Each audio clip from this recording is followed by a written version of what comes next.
Hello, and welcome to episode 139 of Design Curious Podcast. I'm your host and mentor, Rebecca Ward. Today on the podcast, I'm talking to those people who are second career interior designers or looking to change out of their career into interior design, and you're not wanting to go back to school necessarily for a 4-year degree, or maybe even don't even have the time to go for a 2-year degree. How can we get you into design firms and use what you have as your skills already up to date as something that is desirable by a prospective employer? So that's what we're going to talk about in the episode today.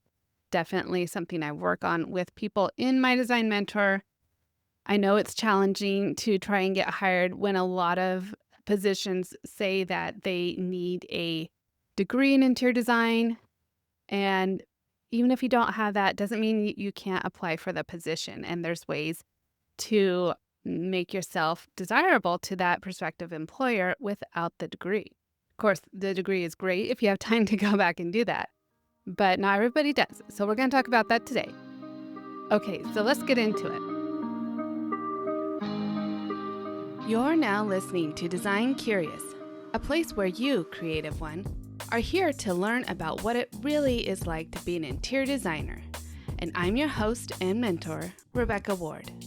If you're worried about how to succeed in a creative career, if you're ready to learn your next steps to become an interior designer, and if you want the satisfaction of doing something you love every day, you are in the right place.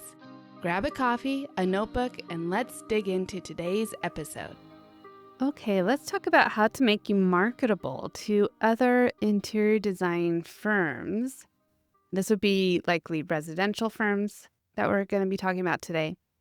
When you're starting out and shifting careers, like maybe you come from experience in the workplace for a while, but not interior design experience, which is what a lot of interior designers are looking for when they're looking to hire a design assistant, an entry-level designer, or just someone working in their firm.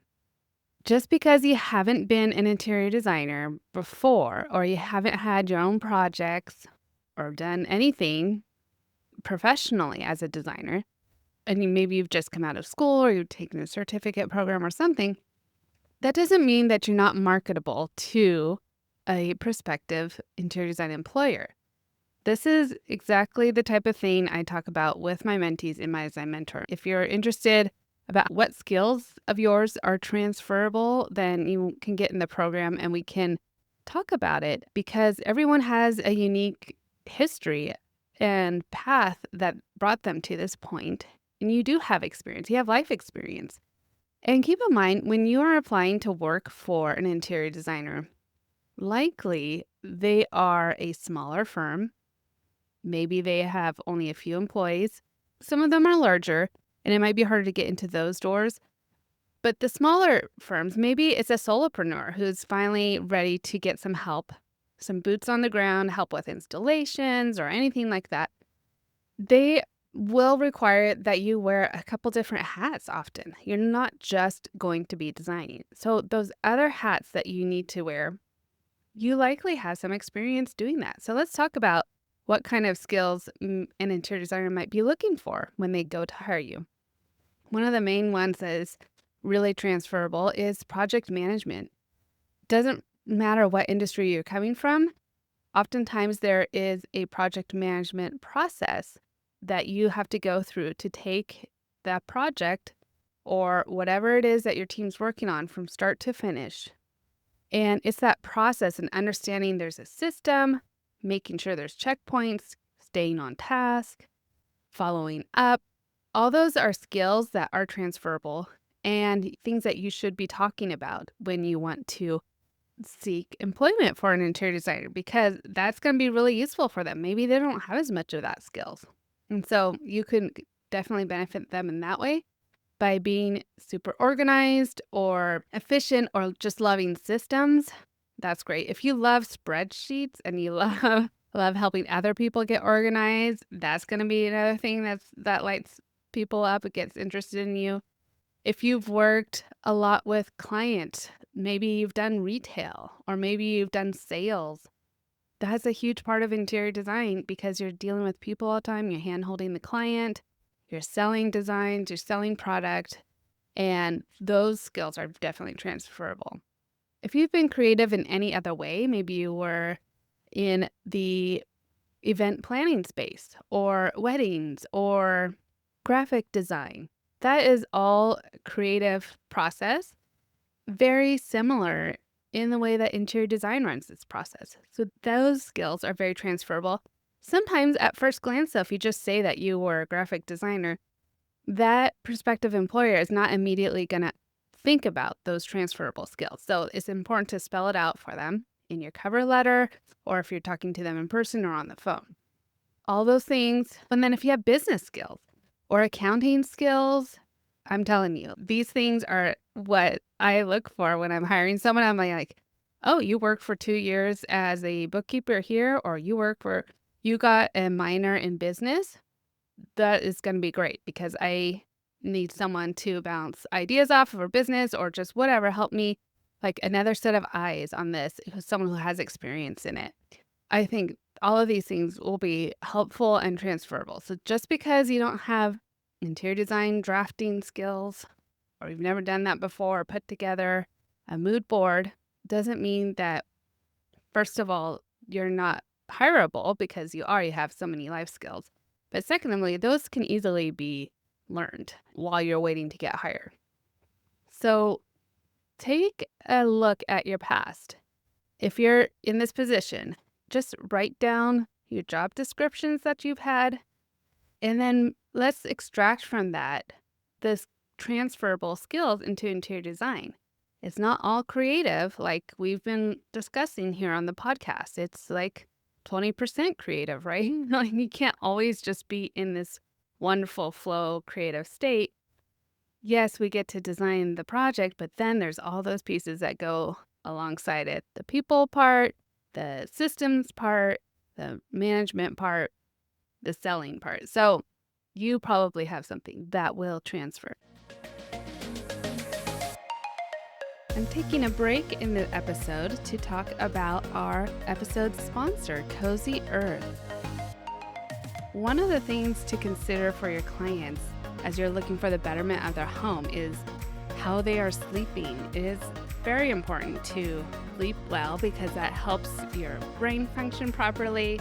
And as you get older, sleep becomes more and more important. So Cozy Earth has amazing viscose from bamboo sheets that are so smooth and luxurious. I've tried them myself and I can definitely vouch for them. You're going to want this for yourself and for your clients, which I definitely am now. I was looking for more sources for sheets as well as towels and other things. They've got so much on there. They have pajamas. Could be a nice gift for designers, good for moms, good for clients. So you're going to want to check out Cozy Earth so you can sleep better with Cozy Earth and use my exclusive code DesignCurious at checkout for 40% off best-selling sheets. And like I said, they have towels and pajamas and more. If you want to check them out, again, that's code DesignCurious at checkout. And they also give you 100 nights to decide with their sleep trial. And their bedding products come with a 10-year warranty. So go to Cozy Earth and check them out today and let them know you heard about them on Design Curious. Okay, then let's talk about the lack of a portfolio. Well, in episode 137, we talked about different ways that you can develop that portfolio when you're first going out. So you can use vignettes of your home. You can create a virtual mood board. You can start to learn how to use a rendering software. There's some out there that are really approachable. There's SketchUp, but also Homestyler is a great one that you can use for free and then start making 3D renderings of potential projects just to show that you have some creative skills, that you can put colors together. You can envision a space. You can work on a floor plan. It might be very intuitive for you and you want to showcase that to a prospective employer, even though you haven't maybe gone through a 4-year degree to learn how to do floor plans. You also want to try to demonstrate your design thinking. So show any problem solving skills, maybe do a hypothetical before and after, ask around to friends and clients, maybe a problem that they have in their home, and you can try to answer it. You can even do a video. I've seen people do this on Instagram where they'll take, send me your problem area in your home and I will give you a solution. So they'll send in a video and then the person will talk for a couple minutes on what they would do with the space. You can add that to your portfolio. Just your ideas are a part of your creativity and your value as an interior designer. So that would be a great way to showcase that you have ideas, even though you don't have a ton of experience in your portfolio. And maybe you're great at creating systems, spreadsheets. You could do a hypothetical business system spreadsheet, or how to run a project, or create a welcome packet for the prospective employer. Maybe they don't have one. And then you took the time to do a little research and put together a mock-up welcome packet for them that they could give to their clients. They're going to see value in that. Okay, and then we'll focus a little bit on networking. Like we said in 137, get out there and tell everybody that you're networking. And then seek out mentorship. So come to my design mentor, but also locally, or might be someone who you could shadow, get to know. The more people you know, the more likely you're going to be able to learn from them, and then also find out who they know. Maybe someone else is hiring or that you might be a better fit for. Don't forget your platforms like LinkedIn to show off your professional history. It might show that you've worked many places and that you have a lot of experience as a working professional already, that you're not going to be quite so green coming in. And that is sometimes a good thing. You don't have to teach someone how to answer the phone or answer emails. They can just jump right in, and maybe they'll need to be shown how to put a mood board together, but that can easily be taught if the instinct is there. Yeah, so you can showcase some of these things on your social media, put together a little nice portfolio for them. Picture of yourself, I always recommend on your resume. Try to keep your resume to one page. People are busy and don't have a lot of time, but I would also include a cover sheet to help them to focus on those skills that you had, those life skills that you have that are transferable. And then while you're waiting to hear back from people, actively pursue professional development. So you could join my design mentor and put on your resume that you're in a design mentorship program, because, in there I have practice projects. You can practice your drafting or practice space planning or create a mood board for it. So there's things that we can work on your skills while you are waiting to get hired, and that will just make you even more hireable because you'll have more things to show. Or take a CAD class. CAD has proven to be one of the most marketable skills that I have when I was first starting out. Got me jobs in a lot of places while I was trying to build my business. So if nothing else, then try to learn a CAD software. Fiddle around with some 3D rendering software. There's a lot of free programs out there. And try to get some hands-on experience volunteering. Maybe there's like a Habitat for Humanity project going on in your area.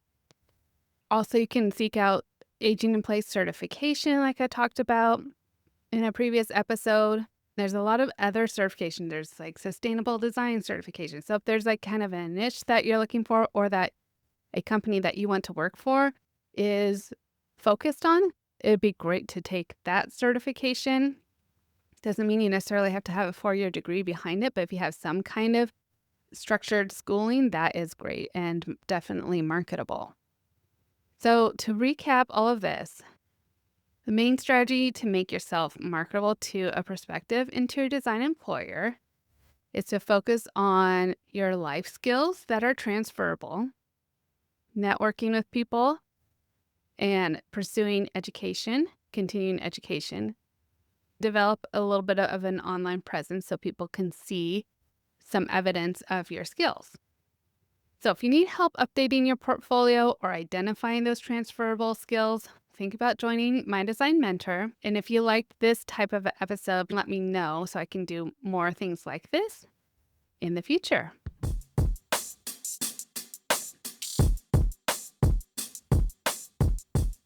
So what did you think? Did you get your wheels turning to see what kind of skills might be transferable?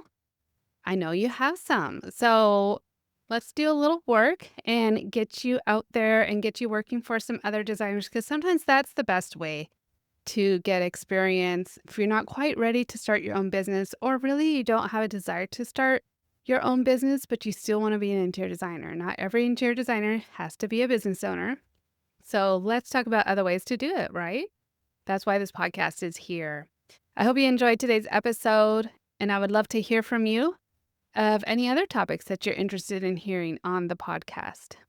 Don't forget to check out the information on My Design Mentor, or if you're going to launch your business, you're going to want to sign up for the waitlist of Launch Your Business Bootcamp happening this summer, July and August, for 8 weeks. We'll get your business off the ground and running. Okay, that's it for this week. Next week, we'll have another great episode, and until then, stay creative. Thanks for listening. If you love this episode, please leave a rating and a review. This helps me reach other curious creatives like you. If you have a topic request or would like to contact me, simply head over to my website, rwarddesign.com, or email me at podcast@rwarddesign.com.